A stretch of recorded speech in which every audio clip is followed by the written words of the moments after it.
Hello, I'm Harley Schlanger. Welcome to our weekly dialogue with Helga Zepp-LaRouche, the founder and chairman of the Schiller Institute. It's December 26th, 2020, and I want to begin with an announcement.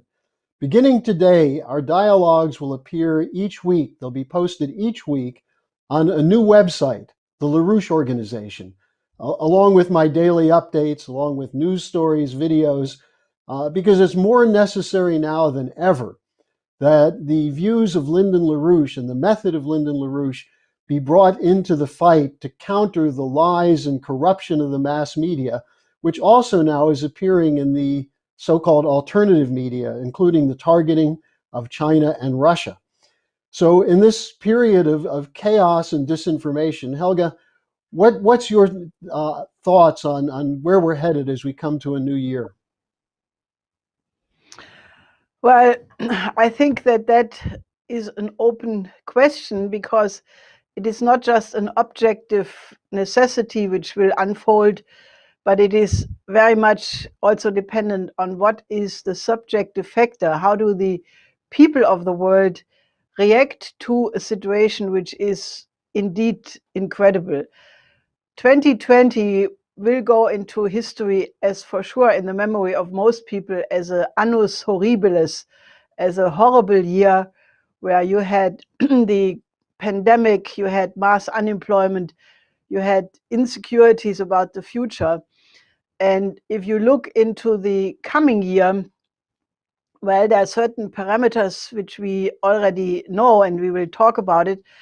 But before I go into the details of that, let me remind you that the Schiller Institute, which was now founded almost 37 years ago, was founded not just as the normal think tank or NGO of some sort, but it was deliberately founded as an institute to promote statecraft.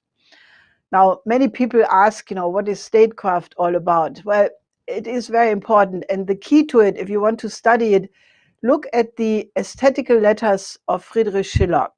And there you will find, a discussion which is so actual and so, as if it would be written for today, because he says, how comes that we are still barbarians? How comes that we are in such a horrible condition? And remember that he wrote that after the collapse of the French Revolution, which ended in the Jacobin terror. And, the Aesthetical Letters by Schiller were his answer, where he said, what needs to be done that this never happens again? And in the second letter, he actually says that the most important work of art is actually the construction, the building of true political freedom. And, he calls that the highest form of art, which I think is quite telling, because statecraft in that sense, to make not only governments and nations function, but to make sure that the politics and everything what is being done in the realm of politics is serving the common good, is serving peace, is serving the cooperation of nations together for a higher purpose of the one mankind. So statecraft, and this will become apparent to you if you read the entire Aesthetical Letters and other writings and dramas by Schiller, Shakespeare, and so forth, is the question of how to improve the character of the people. Because you can blame the politicians and you can say, this is all terrible, they are corrupt, they are this and that. But the answer, and that was also what my late husband, Lyndon LaRouche, said many times, if you don't improve the moral character of the population at large, there is no guarantee that the republic will function. So what Schiller does in the Aesthetical Letters, he says, how comes that we are in this condition when the governments are depraved, corrupt, and the masses of the population are passive, they are not, they are not up to it. Where does the solution come from? And he gives the beautiful answer, which is developed over a lot of letters. The answer is in great art and you have to find the aesthetical education in every single person and uplift them that way so that they can actually be the guarantor that the republics are functioning. Now, if you apply that for the coming year, well, I mean, we know what the enemy is up to. The World Economic Forum has planned a virtual big show, I think between the 25th and 29th of January, where they want to devote all of that to the Great Reset, to basically impose the dictatorship of the central banks by only allowing investment in green finance. And, that would be the certain collapse of the industrial countries wherever this is applied, for reasons which we can discuss later. But, we already mentioned it many times, because if you impose low energy flux densities, which is the green agenda, into the economy, you lower the productivity of the economy in such a way that you lead to a collapse, population reduction, and it's a kind of utopia which cannot function economically. So this is what the oligarchy plans. Then we know we have the election fight, to which we will come shortly, the vote fraud fight. But then, what will happen with the pandemic? Well, hopefully by midsummer, there is enough vaccine produced so that many populations in the so-called advanced sector can be vaccinated. But that does not solve the problem, because it is the character of a pandemic that unless you remedy it in every single country of the planet, it will come back, it will mutate. There's no way how you can be sure that the vaccine you have developed in the first place will be suitable for these mutations.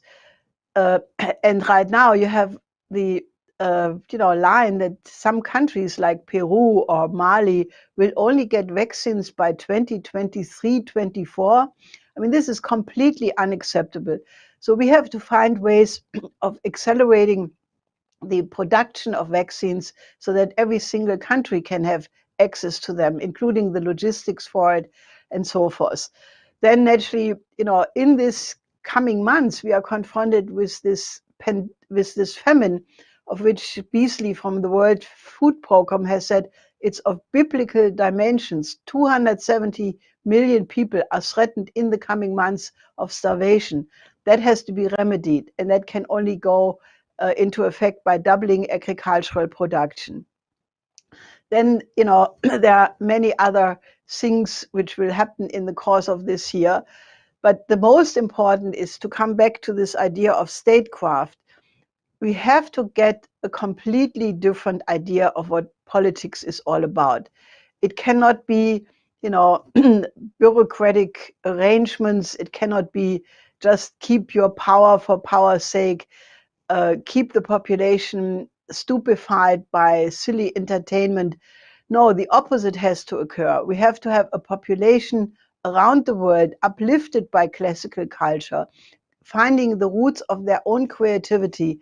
And that must also, guide the relations among nations, because, only if we change the thinking to a completely new paradigm, where the respect for the creativity in the other human individual, the respect for the potential of the other nation, the working together for the common aims of the one humanity, only if we can implement that paradigm shift do we have chance to avoid catastrophe. So I think that we should start the new year with reflections of that, reading the dramas of Shakespeare, of Schiller, of reading the aesthetical writings and other theoretical writings of Friedrich Schiller, read the Federalist Papers, read Leibniz, read Plato, read Schiller on Lykurg and Solon, where he discusses the difference between a republic and an oligarchy. I think we have to elevate the level of discussion of the population as the most urgent task if we want to get safely and successfully through the coming year. Well, let's start then with what you've initiated to address the pandemic and the famine. Uh, your husband pointed out in his original forecast of biological holocaust in I think 1975 that this is a product of a deterioration of the physical economy. But there are solutions, and this new committee which you've set up is already working towards that. Uh, so, how do these solutions? How can these be brought about? Well, I'm quite hopeful that this committee will really start to function on a grand scale pretty much immediately before the year end is come, because we have now very important co-fighters from the medical realm, medical associations, farm associations, who all are committed to address the double crisis of the pandemic and the famine on an international level. So Dr. Jocelyn Elders, the former Surgeon General of the United States, has issued a first major statement, or not a first one, but now a major statement on behalf of the Committee of Coincidence of Opposites, where she says, the crisis in the whole world is so big that we need a mobilization of the population. And one of the first things is a mobilization to defeat and combat the pandemic. She says that it is not enough to passively wait for the vaccine. The vaccine is absolutely essential and crucial that people also recognize the benefits of vaccines and not fall for this hysteria of the anti-vaxxers. But that, much more is urgent, that people have to really apply the well-known public health measures, hygiene, wash your hands, wear a mask, keep social distance. If there is an infection, isolation, quarantine, and also, apart from the vaccine, which may take a little while until it's accessible for everybody, there are certain medications which are having very good results. She mentions alpha interferon. She mentions vitamin D, where now many studies exist that, high dosage of vitamin D, especially in the winter time when people don't have access to the sun, that this is all very important. But the key is really to mobilize the entire population, that they accept that they cannot outlive their so-called freedom, which are more liberties than freedom, uh, at the expense of the common good.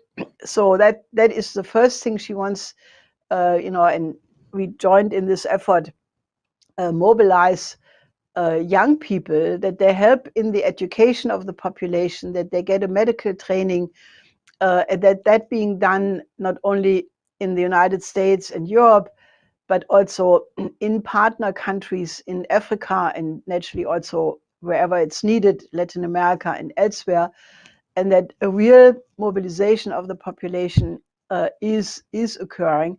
That at the same time, the crisis in the farm sector is being addressed by, stopping this absolute, control of the cartels, which, the farmers would be happy to double the food production and be a helpful factor in overcoming this crisis, but it needs changes.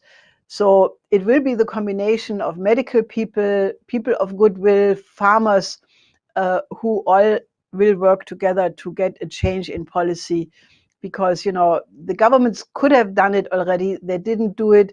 So you need this kind of private initiative to set the standard of what the governments must adopt. And the aim naturally is to get the governments to act, because the crisis is so big that you need that. But this private, initiative is something everybody can do.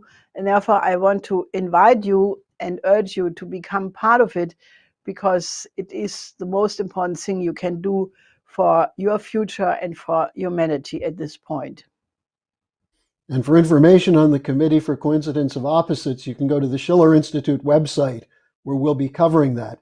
Now, Helga, part of the confusion and chaos comes from the fact that in the United States, we've had a 4-year coup effort against President Trump, which is now coming to the final act, you might say, with the upcoming Congress meeting on January 6th. The fight is continuing. Where do things stand in your view?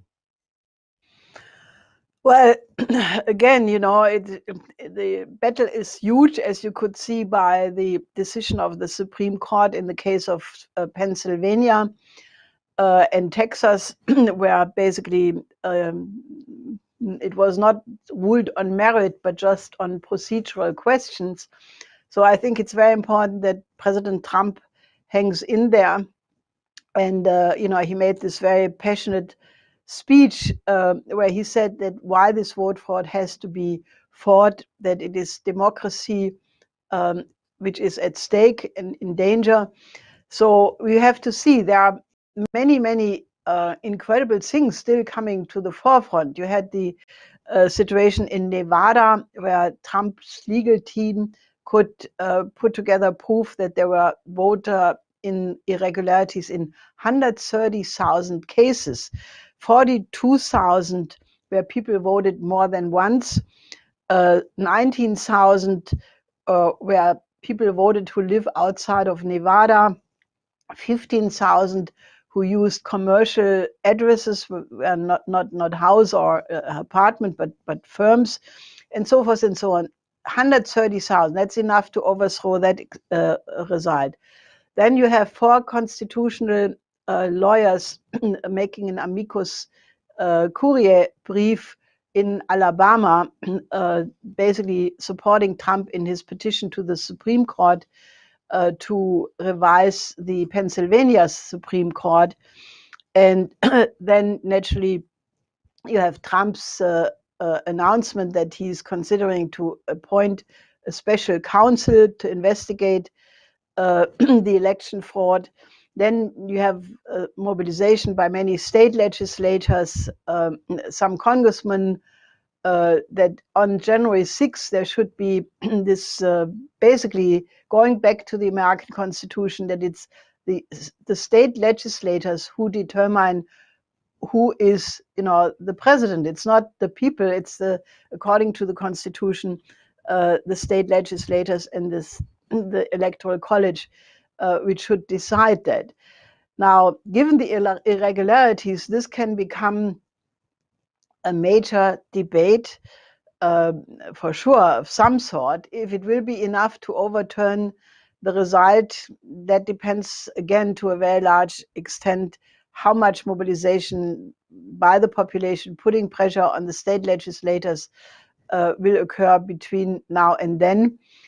And then, I think that people should mobilize to the absolute limit of their possibility to rectify this. But even if it would not function and Biden would by some way become president on January 20th, which clearly, should not happen, the fight is not over then, because whatever injustice there is will be taken up by the people. There is this committee to investigate truth in the election. This was an international panel with many American components of it. That for sure will continue to work, because the issue of that you cannot have electronic voting manipulation apart from the ballot stuffing and all the other many things which happened. That is indeed a question, will we go into a dictatorship, not only in the United States, but worldwide?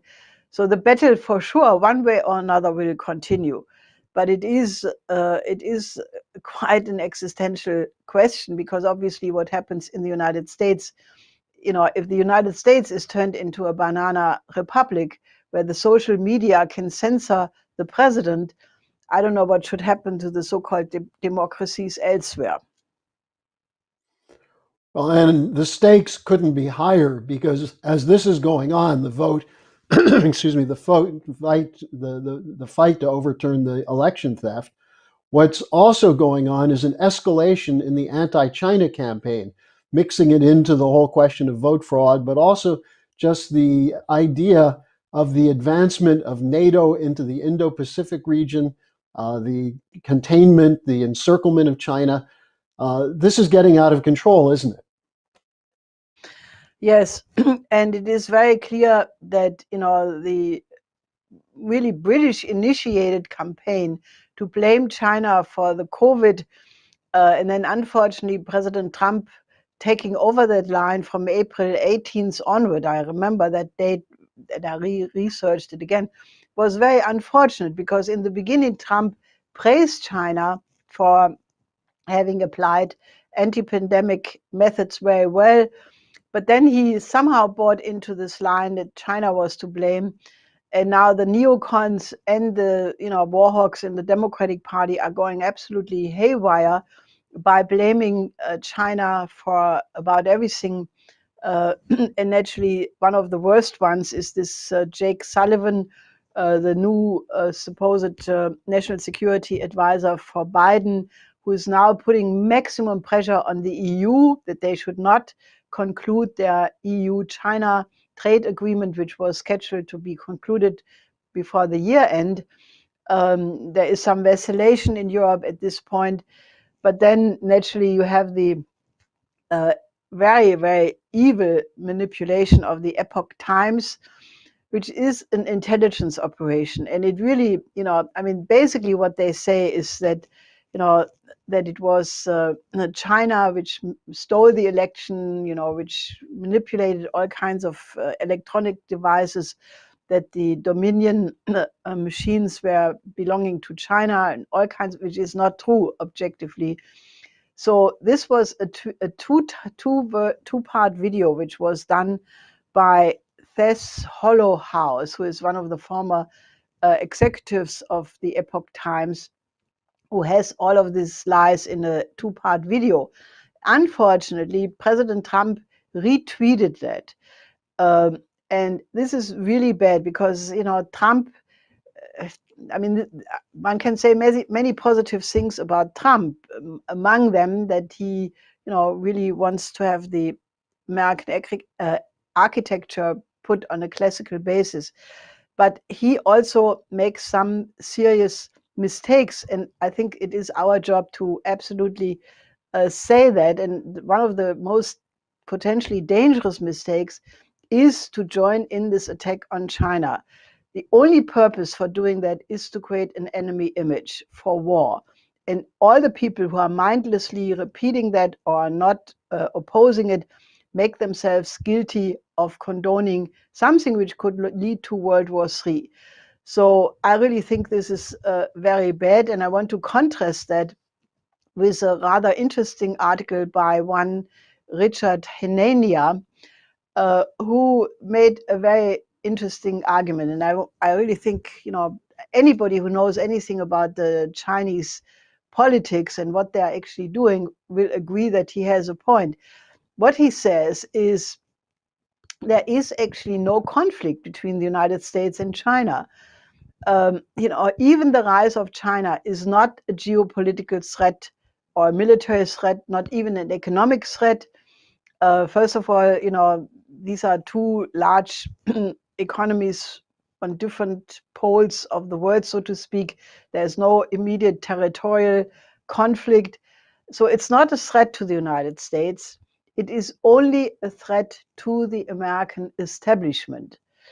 Now, that is very interesting. I think he's fully right when he says that it's ridiculous to make nuclear war between the two economic and military superpowers over a few rocks in the South China Sea. Nobody in their right mind would do that. But what is really behind this effort by some in Great Britain and in the United States to portray China as this threat is the sublime recognition, or maybe not so sublime, that maybe given the fact that China has all of these successes, fighting the pandemic, getting the economy back in shape much more quick than the West, that even Americans could come to the rethinking if the American present neoliberal system, which has completely turned into the opposite of what the American system intended to be, may actually not be so beneficial for the American citizens themselves, and that is the real threat. And I think this is something to think about, and people should not just mindlessly repeat what is clearly an war propaganda, but think it through. I mean, why is it that 150 countries in the developing countries mostly, but also some Europeans, see the benefit of having a win-win cooperation with China?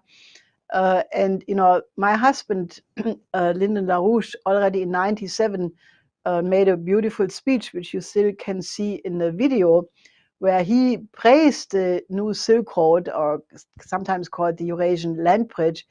And he said this can be extended into Africa, into Latin America, even to the United States. And we should cooperate with that, because that is the road how we get out of this economic crisis. And I think this is all extremely important, because what will happen to the fate of the world will be determined to a very large extent how the relationship between the United States and China will evolve.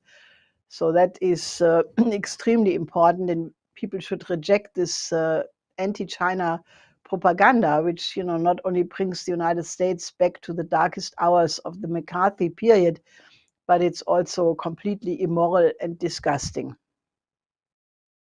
And even as we've seen the complete denunciation of the Russiagate story, that it was a fabrication, now we're seeing a revival of an anti-Russian propaganda campaign, which is also dangerous. Yes, it is the same old MO, a so-called cyber attack.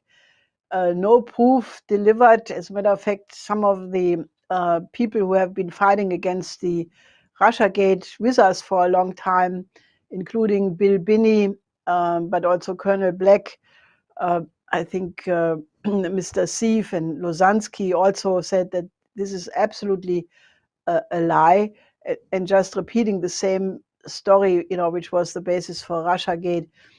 So this is very, very bad. And naturally, this is all designed again to box Trump in the last, potentially what could be the last weeks of his presidency, to prevent him from doing the things, which he should do, like an immediate pardon to Assange to save his life, to Snowden, the exoneration of my husband. All of these are things he urgently should do. And I think this anti-Russia campaign is designed to box him in again, to make him defensive, to not do the things he could do to turn the table, like, guaranteeing safety to Assange and Snowden, so that they could testify what they know about the whole affair. And naturally, this has soured the relationship between the United States and Russia once again, so that the general staff of Russia, General Gerasimov, in a briefing with all the military attaches just a couple of days ago, basically warned what Putin and Lavrov and Shoigu had said many times before, that the changes in the military doctrine, whereby you have long range conventional systems which have, however, long range, high accuracy, combined with cyber warfare capabilities, space warfare capabilities, that all of that is basically increasing the danger of incidents, which then could be also, leading to the use of nuclear weapons, and therefore trigger the great catastrophe of, what in the worst case could lead to the annihilation of humanity. So I think we are sitting on a complete powder keg, and therefore, the best advice would be to turn the table before the Trump election, Trump presidency. It's not guaranteed. So if you act now, you can turn the table. If you wait, it becomes all very iffy. And if this is not happening, we could also go strategically in a real, extremely dangerous showdown time, which some of the Biden appointees sort of hint at. So I think that, we really have to also change urgently the relationship between the United States, Russia, and China, if world peace is supposed to be maintained. And to conclude our discussion today, I'd like to go back to what you were talking about in the beginning, Schiller's idea that the pathway to true political freedom is through art and culture. We're still in the Beethoven year, the 250th anniversary of his birth, which will be extended into the next year. Why don't you say a few words about the importance of that, given Beethoven's role as one who literally stretched the capabilities of people to think on a higher level? Yeah, Beethoven is really the most important medicine for all kinds of illnesses. First of all, he has the most powerful, creative, beautiful mind in music for sure you can imagine. I mean, I'm not diminishing the other great composers, but Beethoven is a whole league by himself. And especially when you listen to a lot of his compositions, it is amazing. Also, he was very anti-oligarchical. Bettina Brentano reports about an incident which may have happened or may have just been a characterization of what is definitely a truthful attitude, that in 1812, Goethe and Beethoven met in in Teplitz, which was a health cure a place where people went for medical purposes. So they were happy to meet each other, having big expectations about each other, because both of them regarded the other one as the titan of their art. But then, in the middle of this walk, the empress passed with a big entourage and so forth. And then Goethe said, "Oh, the empress, let's step aside and tribute her our respect." Beethoven said, "No, we should absolutely not do any such thing," because he was not impressed by emperors and kings and oligarchs. So then Goethe stepped aside and bowed and showed his honors to the emperors, and Beethoven just walked in between all the barons and counts and whatnot. And afterwards, Goethe is reported to have said that this was completely embarrassing and that Beethoven was a wild character. And Beethoven said about Goethe, Goethe likes much too much the air in the courts, much too much for a poet who should actually give the moral orientation for the whole population.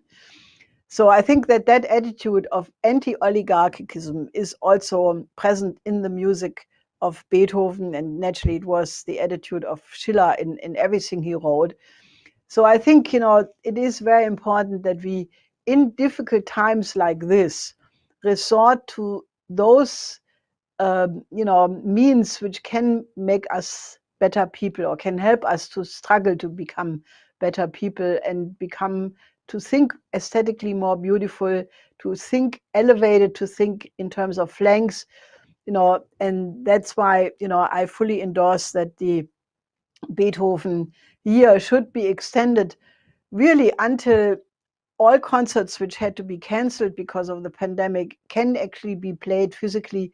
And I would actually like to extend the Beethoven year beyond that, until all people are lifted up to think on the level of Beethoven, whatever time that takes, hopefully not so long. But I think that is the aim, because we want to uplift the whole world to become truly human. And that is what Beethoven represents. And that would be an excellent crash program to undertake. Helga, thanks for joining us today. I want to remind people again that you can see this webcast and share it through the new website, the LaRouche Organization, and also the Schiller Institute. So Helga, until next week, we'll see you then. Till next week.